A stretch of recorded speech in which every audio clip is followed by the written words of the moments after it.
Frederick was awoken in the middle of the night by his friend, the barman, with a warning that the Italian police planned to arrest him for desertion.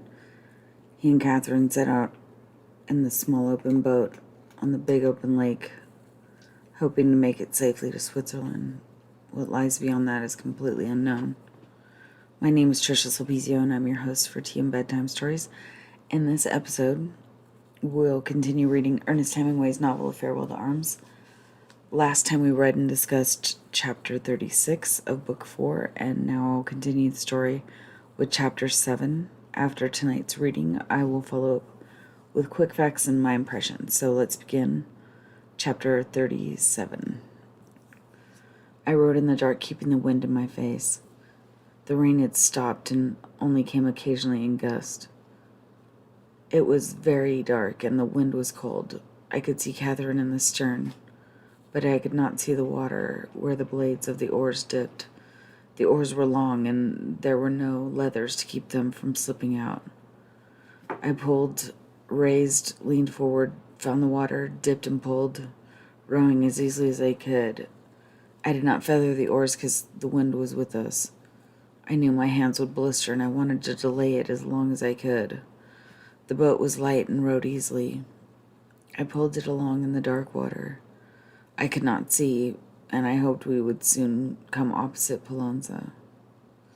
I never saw Pallanza. The wind was blowing up the lake, and we passed the point that hides Pallanza in the dark and never saw the lights. When we finally saw some lights much further up the lake and close to the shore, it was Intra. But for a long time we did not see any lights, nor did we see the shore, but rowed steadily in the dark, riding with the waves. Sometimes I missed the water with the oars, and in the dark, as a wave lifted the boat. It was quite rough, but I kept on rowing, until suddenly we were close ashore, against a point of rock that rose beside us, the waves striking against it, rushing high up and falling back.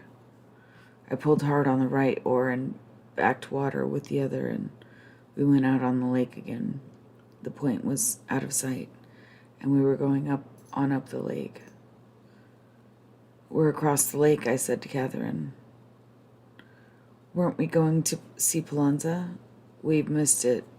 How are you, darling?" "I'm fine." "I could take the oars a while." "No, I'm fine."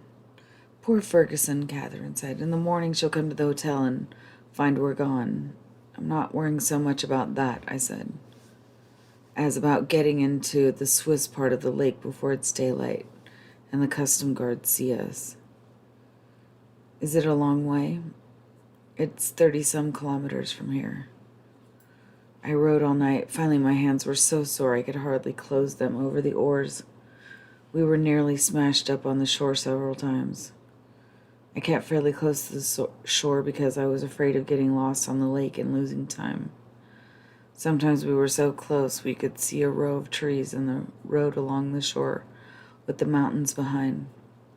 The rain stopped and the wind drove the clouds so that the moon shone through, and looking back I could see the long dark point of Castanilla and the lake with the white caps, and beyond, the moon on the high snow mountains. Then the clouds came over the moon again, and the mountains and the lake were gone.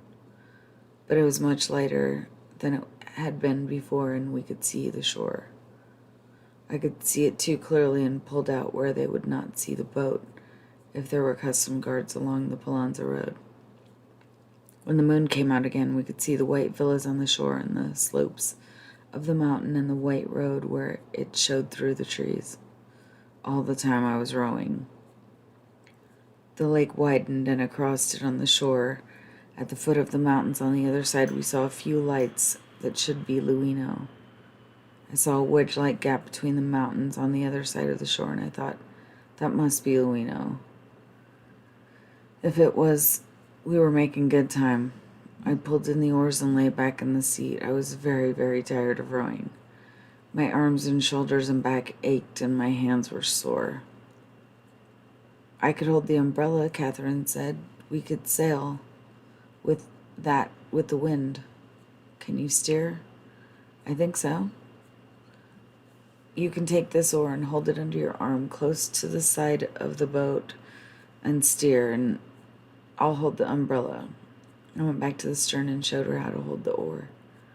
I took the big umbrella the porter had given me and sat facing the wind, facing the bow, and opened it. I opened with a clap. I held it on both sides, sitting astride the handle, hooked over the seat. The wind was full in it, and I felt the boat suck forward while I held as hard as I could to the two edges. It pulled hard. The boat was moving fast. "We're going beautifully," Catherine said. All I could see was the umbrella ribs. The umbrella was strained and pulled, and I felt us driving along with it. I braced my feet and held back on it. Then suddenly it buckled.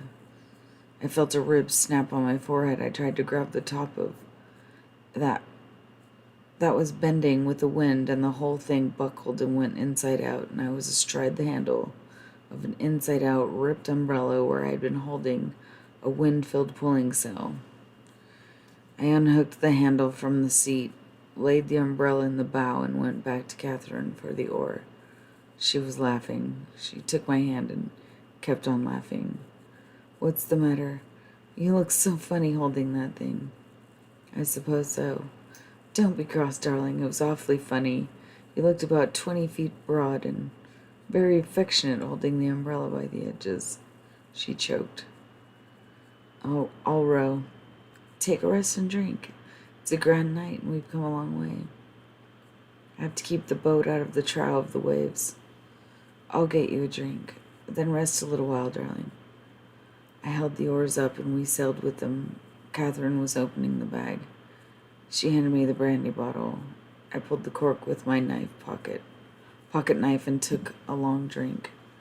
It was smooth and hot, and the heat went all through me, and I felt warm and cheerful. "It's a lovely brandy," I said. The moon was under again, and I could see the shore. There seemed to be another point going out a long way ahead into the lake. "Are you warm enough, Cat?" "I'm splendid. I'm a little stiff. Bail at that water and you can put your feet down." Then I rowed and listened to the oarlocks, and the dip and scrape of the bailing tin under the stern seat. "Would you give me the bailer?" I said. "I want a drink." "It's awfully dirty."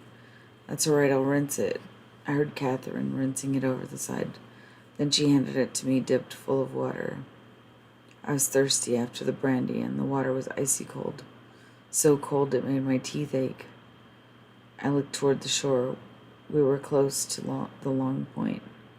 There were lights in the bay ahead. "Thanks," I said, and handed back the tin pail. "You're ever so welcome," Catherine said. "There's much more of it if you want it." "Don't you want to eat something?" "No, I'll be hungry in a little while. We'll save it till then."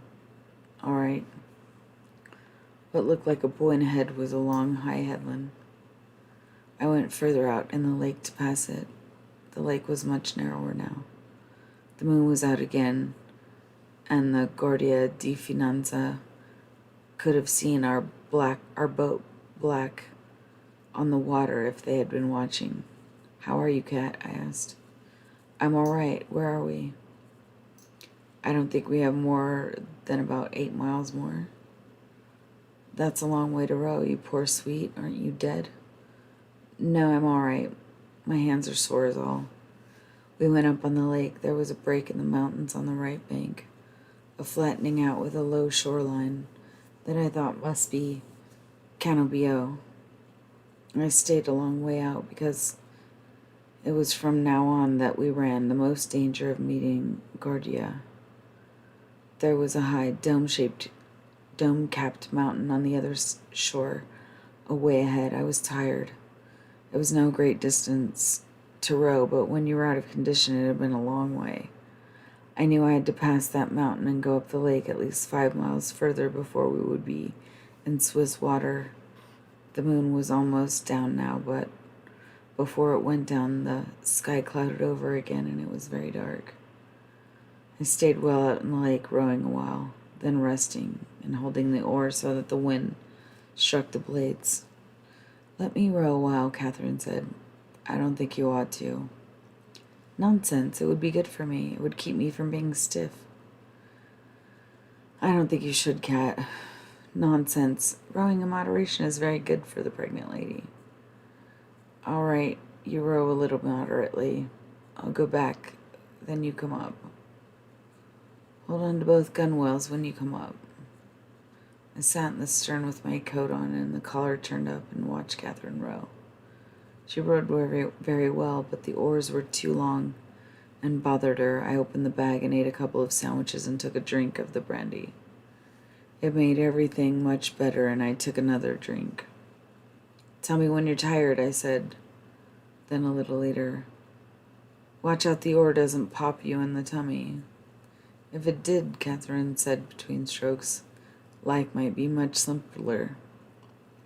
I took another drink of the brandy. How are you going? All right. Tell me when you want to stop. All right. I took another drink of the brandy and took hold of the two gunwales of the boat and moved forward.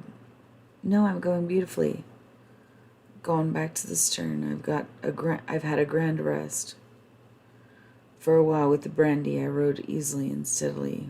Then I began to catch crabs, and soon I was just chopping along again with a thin brown taste of bile from having rowed too hard after the brandy. Give me a drink of water, will you? I said. That's easy, Catherine said. Before the daylight, it started to drizzle. The wind was down, or we were protected by mountains that bounded the curve of the lake had made. When I knew daylight was coming, I settled down and rowed hard. I did not know where we were, and I wanted to get into Swiss part of the lake. When it was beginning to be daylight, we were quite close to the shore. I could see the rocky shore and the trees. What's that? Catherine said. I rested on the oars and listened. It was a motorboat chugging out in the lake. I pulled up close to the shore and lay quiet. The chugging came closer. Then we saw the motorboat in the rain and a little astern of us.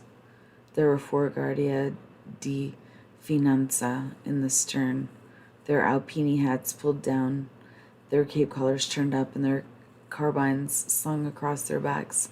They all looked sleepily so early in the morning. I could see the yellow on their hats and yellow marks on their cape collars. The motorboat chugged on, and it was out of sight in the rain. I pulled out into the lake. If we were that close to the border, I did not want to be hailed by a sentry along the road. I stayed out where I could see the shore and rowed on for 3/4 of an hour in the rain. We heard a motorboat once more, but I kept quiet until the noise of the engine went away across the lake. Think we're in Switzerland, Kat, I said. Really? There's no way to know until we see Swiss troops. Or the Swiss Navy. The Swiss Navy is no joke for us. That last motorboat we heard was probably the Swiss Navy. If we're in Switzerland, let's have a big breakfast. They have wonderful rolls and butter and jam in Switzerland. It was clearly daylight now, and a fine rain was falling. The wind was still blowing outside up the lake, and we could see the tops of the white caps going away from us and up the lake. I was sure we were in Switzerland now. There were many houses back in the trees from the shore, and up the shore away was a village with stone houses, some villas on the hills, and a church. I'd been looking at the road that skirted the shore for guards, but did not see any. The road came quite close to the lake now, and I saw a soldier coming out of a cafe on the road. He wore a gray-green uniform and a helmet like the Germans. He had a healthy-looking face and a little toothbrush mustache. He looked at us. Wave to him, I said to Catherine. She waved, and the soldier smiled embarrassingly and gave a wave of his hand. I eased up rowing. We were passing the waterfront of the village. We must be well inside the border, I said. We want to be sure, darling. We don't want them to turn us back at the frontier. The frontier's a long way back. I think this is the customs town. I'm pretty sure it's Brissago. Won't there be Italians there? There are always both sides at customs town. Not in wartime. I don't think they let the Italians cross the frontier. It was a nice-looking little town. There were many fishing boats along the quay, and nets were spread on racks. There was a fine November rain falling. It looked cheerful and clean, even with the rain. Should we land then and have breakfast? All right. I pulled hard on the left oar and came in close, then straightened out when we were close to the quay and brought the boat alongside. I pulled in the oars, took hold of an iron ring, stepped on the wet stone, and was in Switzerland. I tied the boat and held my hand down to Catherine. Come on up, Cat. It's grand filling. What about the bags? Leave them in the boat. Catherine stepped up and we were in Switzerland together. What a lovely country, she said. Isn't it grand? Let's go and have breakfast. Isn't it a grand country? I love the way it feels under my shoes. I'm so stiff I can't feel it very well, but it feels like a splendid country. Darling, do you realize we're here and out of that bloody place? I do, I really do. I've never realized anything before. Look at the houses. Isn't it a fine square? There's a place we can get breakfast. Isn't the rain fine? They never had rain like this in Italy. It's cheerful rain. And we're here, darling. Do you realize we're here? We went inside the cafe and sat down at a clean wooden table. We were cockeyed excited. A splendid, clean-looking woman with an apron came and asked us what we wanted. Rolls and jam and coffee, Catherine said. I'm sorry, we haven't any rolls in wartime. Bread, then. I can make you some toast. All right. I want some eggs fried, too. How many eggs for the gentleman? 3. Take 4, darling. 4 eggs.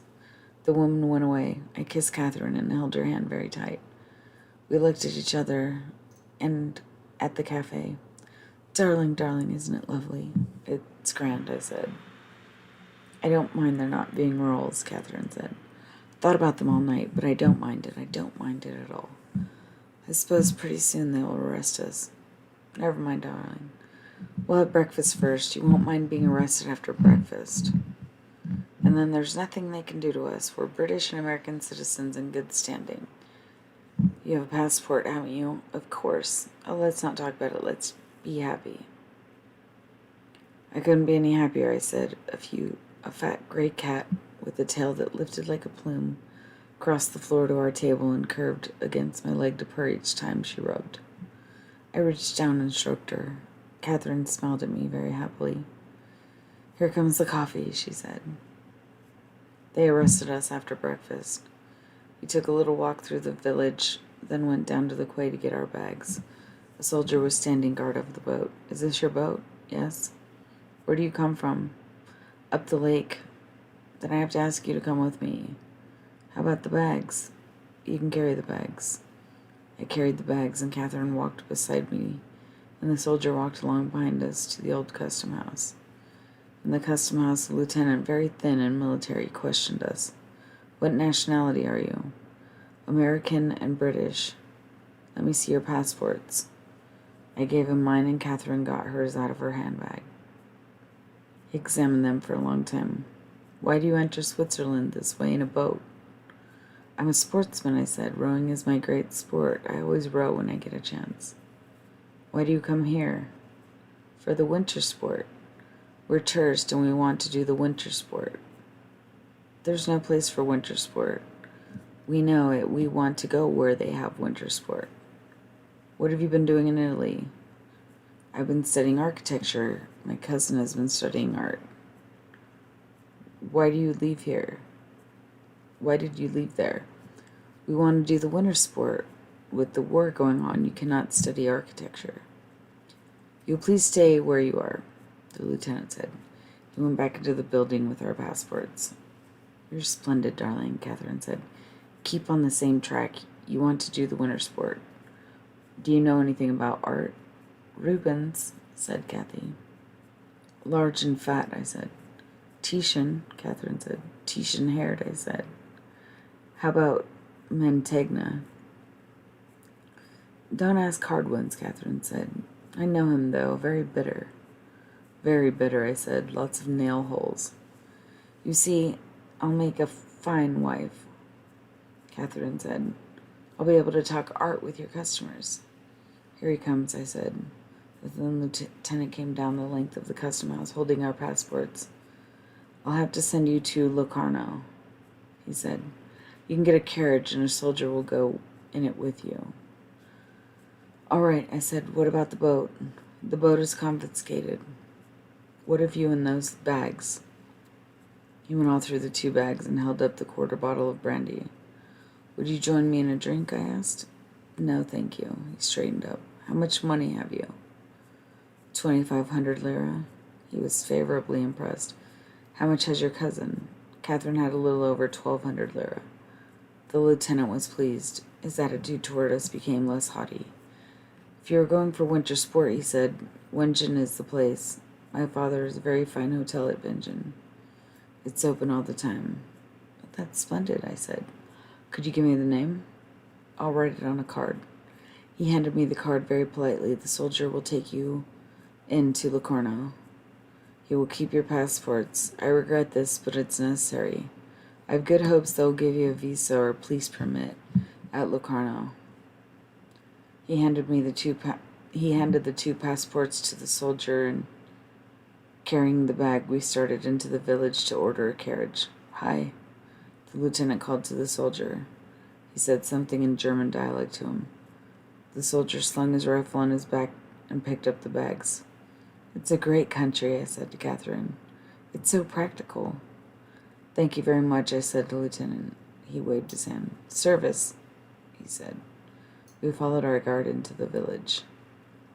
We drove to Locarno in a carriage, with the soldier sitting on the front seat with the driver. At Locarno, we did not have a bad time. They questioned us, but they were polite because we had passports and money. I do not think they believed a word of the story, and I thought it was silly, but it was like a law court. You did not want something reasonable. You wanted something technical, and then stuck to it without explanations. But we had passports, and we would spend the money. So they gave us provisional visas. Anytime this visa might be withdrawn, we were to report to the police wherever we went. Could we go wherever we wanted? Yes. Where did we want to go? Where do you want to go, Kat? Montreux. It's a very nice place, the official said. I think you will like that place. Here at Locarno is a very nice place, another officer said. I'm sure you would like it here very much at Locarno. Locarno is a very attractive place. We would like some place where there is winter sport. There is no winter sport at Montreux. I beg your pardon, the other officer said. I come from Montreux. There is very certainly winter sport on the Montreux Oberland Bournois Railway. It would be false for you to deny that. I do not deny it. I simply said there was no winter sport at Montreux. I question that, the other official said. I question that statement. I hold to that statement. I question that statement. I myself have luged into the streets of Montreux. I have done it not once, but several times. Luging is certainly a winter sport. The other official turned to me. Is luging your idea of winter sport, sir? I tell you would be very comfortable here in Locarno. You would find the climate healthy. You would find the environs attractive. You would like it very much. The gentleman has expressed a wish to go to Montreux. What is luging? I asked. You see, he has never even heard of luging. That meant a great deal to the second official. He was pleased by that. Luging, said the first official, is tobogganing. I beg to differ. The other official shook his head. I must differ again.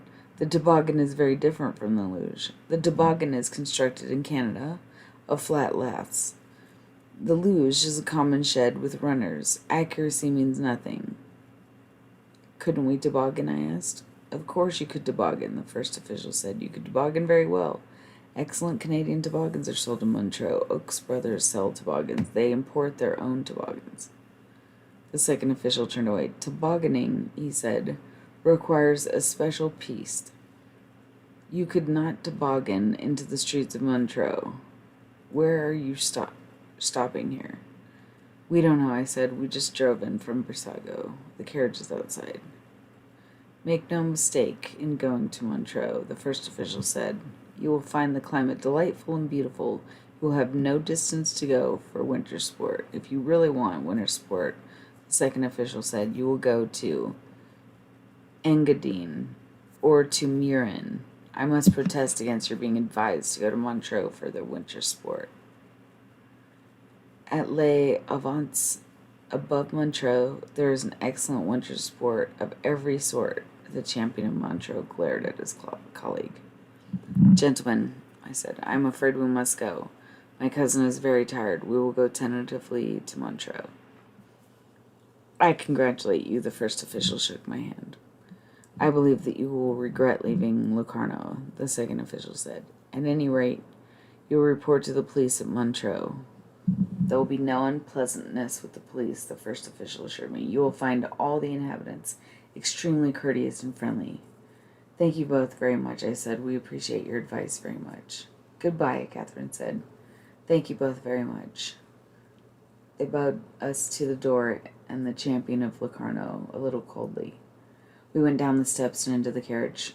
My God, darling, Catherine said. Couldn't we have gotten away any sooner? I gave the name of the hotel one of the officials had recommended to the driver. He picked up the reins. You've forgotten the army, Catherine said. The soldier was standing by the carriage. I gave him a 10-lire note. I have no Swiss money yet, I said. He thanked me, saluted, and went off. The carriage started, and we drove to the hotel. How did you happen to pick out Montreux? I asked Catherine. Do you really want to go there? It was the first place I could think of, she said. It's not a bad place. We can find some place up the mountains. Are you sleepy? I'm asleep right now. We'll get a good sleep. Poor cat, you had a long, bad night. I had a lovely time, Catherine said, especially when you sailed with the umbrella. Can you realize we're in Switzerland? No, I'm afraid I'll wake up and it won't be true. I am too. It is true, isn't it, darling? I'm not just driving down to the station in Milan to see you off. I hope not. Don't say that, it frightens me. Maybe that's what we're doing, where we're going. I'm so groggy I don't know, I said. Let me see your hands. I put them out. They were both blistered raw. There's no hole in my side, I said. Don't be sacrilegious. I felt very tired and vague in the head. The exhilaration was all gone. The carriage was going along the street. Poor hands, Catherine said. Don't touch them, I said. By God, I don't know where we are. Where are we going, driver? The driver stopped his horse. To the Hotel Metropole? Don't you want to go there? Yes, I said. It's all right, Cat. It's all right, darling. Don't be upset. We'll get a good sleep and you won't feel groggy tomorrow. I get pretty groggy, I said. It's like a comic opera today. Maybe I'm hungry. You're just tired, darling. You'll be fine. The carriage pulled up before the hotel. Someone came out to take our bags. I feel all right, I said. We were down on the pavement going into the hotel. I know you'll be all right. You're just tired. You've been up a long time. Anyhow, we're here. Yes, we're really here. We followed the boy with the bags into the hotel. That concludes chapter 37. So a few quick facts. A stern, if you don't know, is the back of the boat. The bow is the front. When he was talking about the leathers were gone, those are just usually straps with a buckle that hold the oars in place. When he was talking about feathering the oars, that just refers to a rotation so that you can reduce drag. But when it's windy, it doesn't matter. So he didn't rotate while he was rowing. He just went up and down, basically, is what he was trying to say. Palanza is that village, if you remember, we were talking about how Lake Maggiore is kind of a Y-shaped, and Palanza sits, and where he's going is up the right front, if you imagine from the bottom of the Y, or sort of the middle of the Y to up to the right side of the Y. That's where he needs to go, is basically up the Y. And so Stresa would be on the left-hand side of the Y, that edge, and Palanza would be just across it in the little crook of the Y. So it's kind of a good thing that they missed it, because if they had, they might have gone up the left side of the Y, which would have been the wrong way. instead of where they needed to go. But the town intro where they did finally find some lights is northeast of Balanza, and it's closer to the direction that they need to go to make it to Switzerland. Castanola is, I don't know why he mentions it here. It's, from what I saw on the map, it's not a town on the shore of Lake Maggiore. It's actually a town on Lake Lugano, which is east of Lake Maggiore. I don't know how they would have seen that, but maybe it's flat enough lands from one lake to the next. I have no idea. It's kind of weird, but still it's fictional. When he was talking about the Guardia di Finanza, that's an Italian word for basically an officer group of customs service officers. Finanza means finance, so I don't know if they're like border patrol or if they're just basically customs agents. I don't know. It's weird. But they, I guess, investigate like financial crimes. Who knows? Why they're guarding the border and why they're in Alpini uniforms. Maybe they're a special unit. But Luino, if you recall from the last episode, we were kind of mapping out the different villages. So Luino is farther up the river towards the Swiss border, and it's on the eastern shore of the lake. And it's right at where it starts to dogleg in a different direction. So I think that he's just kind of describing where he went. But it's just down the river from Cannobio. And so Cannobio is the village that's just on the other side of the Swiss border. And it's about 7 kilometers from Basago, where they ended up landing their boat and having breakfast. The gunwale, if you were curious about that word, it's, I guess, just the top edge of the hull of any ship or boat. Originally, the structure gunwale was on sailing warships. That's why it's called the gunwale. And it was just like the horizontal band that of reinforcement, so that when you level a gun on top of it, it offsets the stress that you create from firing artillery on the top of a deck of a ship, so of a sailing ship. Anyway, when he was talking about catching crabs in rowing, I guess that just means that you're failing to clear the water all the way. When you're recovering, right, you pull back and then you lift it out of the water and come forward in the air, and then you drop down into the water to push the water back. And so catching crabs is when you're not making a full stroke, so your oars are just dragging in the water, and it usually causes you to be off balance, or just impedes your flow of movement. Astern, when he was talking about how the motorboat was astern to them, it's a weird word I've never heard in my life. So it's not, I don't think, commonly used, but it just meant that it was already behind them from where they were. How that worked out, I don't know. But Alpini, when he was talking about their uniforms of the Guardia, Alpini refers to, if you remember from book 1, we were talking about the soldiers who fight in the mountains.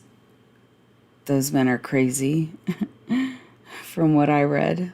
But they fight up the side of hills. They move cannons up the sides of hills. They do all kinds of crazy stuff, and they fight in snowshoes. But they patrol the mountains, and they protect the Alps on the Italian side from invasion. And by all accounts, they're some of the toughest soldiers in the ranks. But the frontier, I think she was talking about the frontier, she's talking about the border. I live in a borderland, so we just call it the border. We don't call it the frontier. That's kind of weird. But Rubens, when she was talking about when he was asking her if she knew anything about art, that refers to Peter Paul Rubens. He was a Baroque style painter, and he painted scenes from the Bible, Gothic scenes like the crucifix or the Daniel in the lion's den, stuff like that.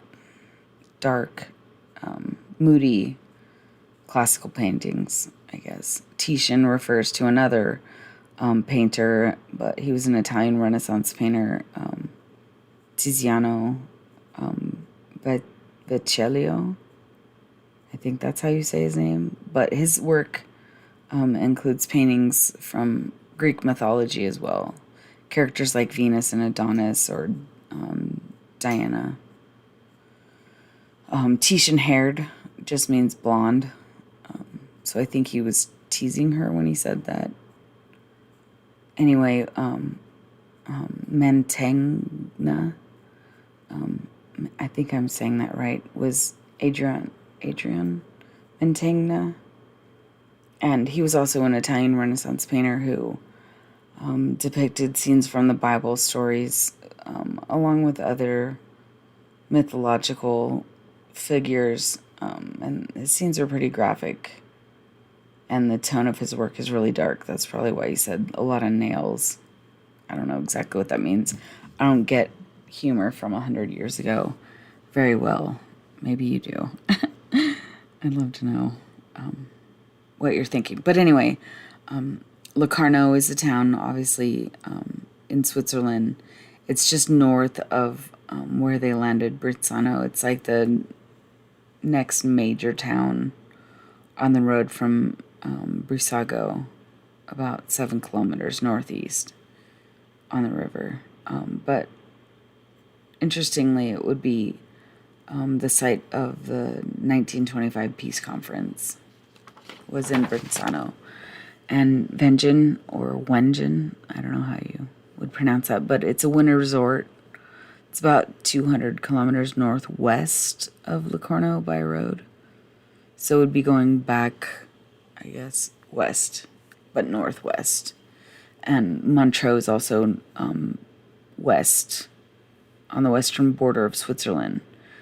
It's kind of on the northern tip of Lake Geneva, and it's nearly the same distance from Locarno as Vengen. But a luge, if you don't know, it's a small, like, racing sled.